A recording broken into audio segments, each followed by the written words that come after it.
লক্ষ্মীপুর শহরের এক পাশে একটি বাগান বাড়ি, যেখানে সন্ধ্যার পরে কেউ ঢুকতে সাহস করে না। এই বাড়িটি এক সময় জমিদার বাদশার ছিল। তো এক রাতে স্থানীয় চারজন যুবক সে বাড়িতে থাকার সিদ্ধান্ত নেয়। চারজন যুবকের নাম হচ্ছে সুহেল, মামুন, শামীম, ফারুক। তারা চার বন্ধু। তারা ভূতের গল্প শুনতে বিশ্বাস করে না, তাই তারা বাগান বাড়ি সেই বাড়িতে থাকার সিদ্ধান্ত নেয়। যখন তারা বাড়ির ভিতরে ঢুকলো, তখন ঠান্ডা একটা বাতাস তাদের গায়ে লাগলো। তারা লিভিং রুমে বসে গল্প করতেছিল। হঠাৎ করিডোর থেকে একটি ছায়া, ছায়া বললে ভুল হবে, একটি অবয়ব বাইর হয়ে আসে।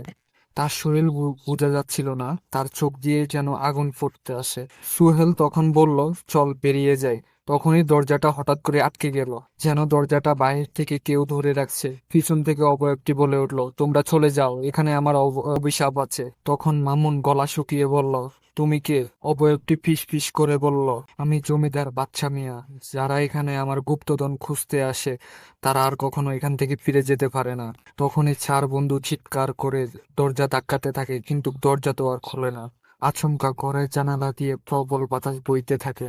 তারা ছিটকে পড়ে যায় ফ্লোরে। তারা ফ্লোরে পড়ে অজ্ঞান হয়ে যায়। যখন তারা চোখ খোলে, তখন দেখে সকাল হয়ে গিয়েছে। কিন্তু তাদের পাশে একজন বন্ধু নেই, ফারুক নেই।